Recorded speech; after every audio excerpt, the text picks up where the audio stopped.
D hunt എന്നുള്ളത് കേരള സർക്കാർ ആരംഭിച്ചതിന് ശേഷം 72,980 റെയ്ഡുകളാണ് നടത്തിയത്. 72,980 റെയ്ഡുകൾ. 7,265 കേസുകളാണ് രജിസ്റ്റർ ചെയ്തത്. 7,539 പേരെയാണ് അറസ്റ്റ് ചെയ്തത്. ഈ ഒരു രംഗവുമായി ബന്ധപ്പെട്ട് ഞാനിത് പറയുമ്പോൾ ഇന്ത്യയിലെ മറ്റേതൊരു സംസ്ഥാനത്താണ് ഇത്ര ശക്തമായ ധീരമായ നടപടികൾ കൈക്കൊണ്ടിട്ടുള്ളത്? ഇനി ഏതെങ്കിലും മേഖലകളിൽ പ്രവർത്തിക്കുന്നവരുടെ സ്ട്രെസ്സ് അത്തരം കാര്യങ്ങളൊക്കെയാണ്. ഞാൻ തൊഴിലുകൊണ്ട് അഭിഭാഷകനാണ്, അഡ്വക്കേറ്റ് ഷുക്കൂറിനെ പോലെ തന്നെ പൊതുപ്രവർത്തകനാണ് എങ്കിൽ പോലും അഭിഭാഷകർ അനുഭവിക്കുന്ന സ്ട്രെസ്സ് എത്രമാത്രമാണ്. അല്ല, പോലീസ് ഉദ്യോഗസ്ഥർ അവർ റൗണ്ട് ദ ക്ലോക്ക് 24 മണിക്കൂറും പണിയെടുക്കേണ്ടവരാണ്. വെയിലത്തും മഴയത്തും നിന്ന് പണിയെടുക്കേണ്ടവർ. അവർ അനുഭവിക്കേണ്ടതായ സ്ട്രെസ്സ് എന്നുള്ളതൊന്ന് ആലോചിച്ച് നോക്കൂ, എങ്ങനെയായിരിക്കും അവരുടേത്.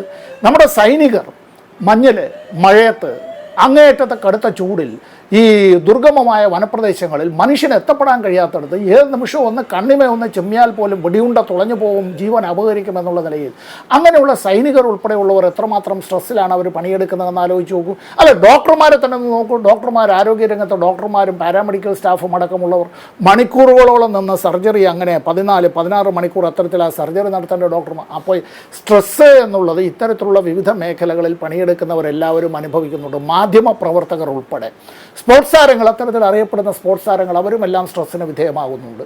ആ സ്ട്രെസ്സിന് പരിഹാരമാണ് എന്നുള്ള നിലയിലേക്ക് നമ്മൾ ഇതിനെ അങ്ങനെ ഒരു പരിവേഷം അതിന് നൽകി കൊടുക്കേണ്ട കാര്യമൊന്നുമില്ല.